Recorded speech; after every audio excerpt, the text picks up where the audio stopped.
Hey guys, welcome to my new tutorial series.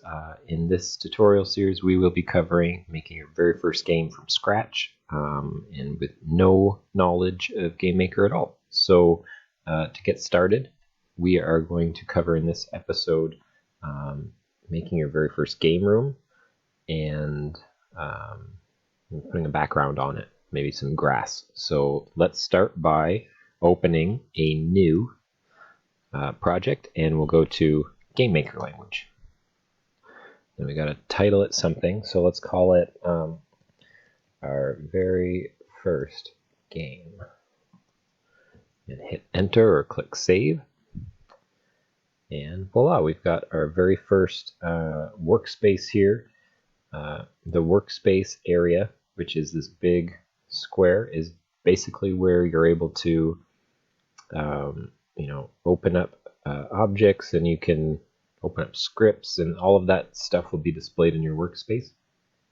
But today, the very first thing we're doing is just going to make the first room, which is essentially the game, the screen that your player is going to be able to see. So on the right-hand side in the asset browser, you'll see a lot of different folders here. First, we're just going to start off with rooms. You can click that little arrow, and it gives you room 1 already. But we're going to right click on that and rename it to RM game. So RM is just it denotes that it's a room, so that whenever we're looking for an item in code and we type RM, it's going to just give us all the rooms that we've got. So RM game is our first room. We're going to open it up by double clicking, and this is our very first room. And this will most likely be where all of the magic is happening. This is the game screen, right? So we're going to size it to be 360 by 180. The 360 by 180 size is basically 16:9 aspect ratio, which just means that it will scale properly to a 1920 by 1080p monitor, or a smartphone that would also support HD or 4K. So this room, it's definitely much smaller now, but you can scale it up. So I'm going to go into here, and on your right side again, we've got the asset browser, we've got sprites. We are going to create a sprite, and this sprite is going to be our grass background. So we're just going to call it BG grass. Now my default is 16 by 16 for the sprites, so if you want, you can click this button right here, and that will let you change the size of the sprite.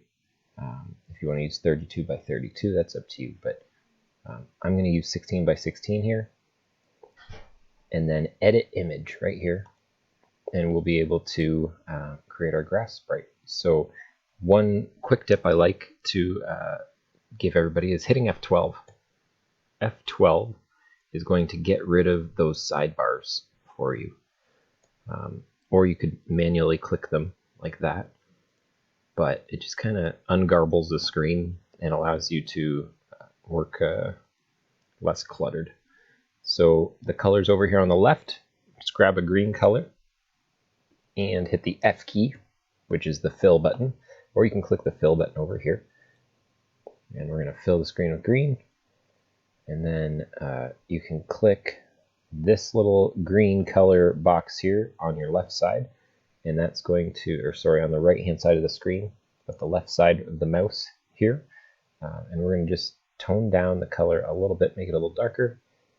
Hit the D button, and that's going to let you draw. And we're just going to make some grass. Very artistic grass. There we go. Awesome. So we've got grass.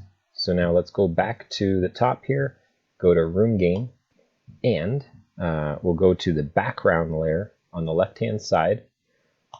click the background layer, and we can click on where it says no sprite. So we're able to, we could just change it here to, a green background if we wanted, and that would set your room to the green.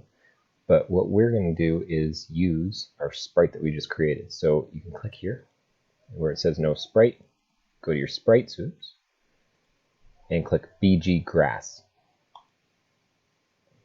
And now you'll see we've got a nice grass background. It's just not the size we want it to be. So you have two options depending on the sprite you made. You can stretch it, which would look ridiculous. That just doesn't look good. Or we could tile it, which is just by clicking these here. So it'll tile it vertically and horizontally. So now we've got a nice grassy background. So just like that, we've got our first room. We can hit the play button, and I'll show you what it looks like. And you're going to notice, first of all, it's very small. So here we go. That is a very tiny game that I don't think anybody's going to be able to play without a microscope or some binoculars. So what I generally do when I'm working with a smaller game like this, I go to my rooms and I create a new room. And this room is where I handle everything that I want to happen before the game starts. So I declare variables, load things. If the player had saved a game before, I can load some of that in this room. But we're going to call this RM init, room init. And then we have to go up to our room editor or room order here on the quick access menu. Go to room order, and we're going to click room init, and we're going to drag it above room home, or room game, sorry. So now room init is going to be the first room that gets loaded, and room game will follow right after that. So we can close the quick access.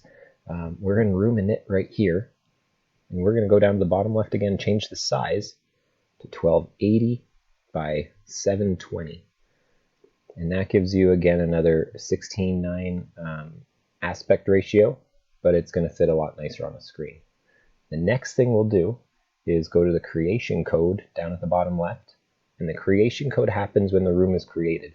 So as soon as this room is created, it's going to be a black screen. There's nothing going on. Creation code, we're able to do all the coding we want to happen when the player starts the game. In this case right now, I'm just going to comment init game. And I comment a lot of things just so I remember in plain language what we were doing. We're just going to type room go to and some normal brackets. And then in here we'll type room RM, and you can see it populates a list, and because we're using RM for rooms, our rooms come up first. So RM game.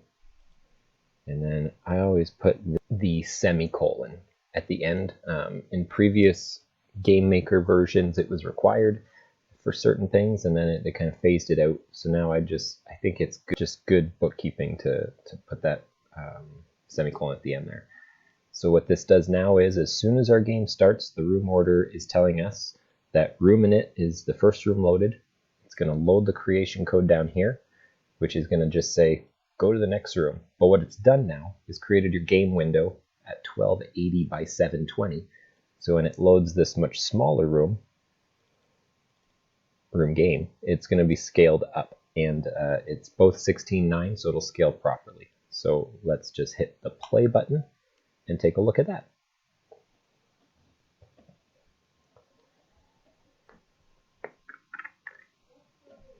And here we go. We got a nice sized screen, and we could even bump this up to full screen at any point. But that's creating your first room. In the next episode, you will see how to create the player object. So we're going to make a player sprite, and then we're going to put it in an object, and we're going to put that object into the game so we have a player. Other than that, if you followed along the whole thing, go ahead and leave a like. I'd appreciate that, and then jump into the next video, and we'll see you there.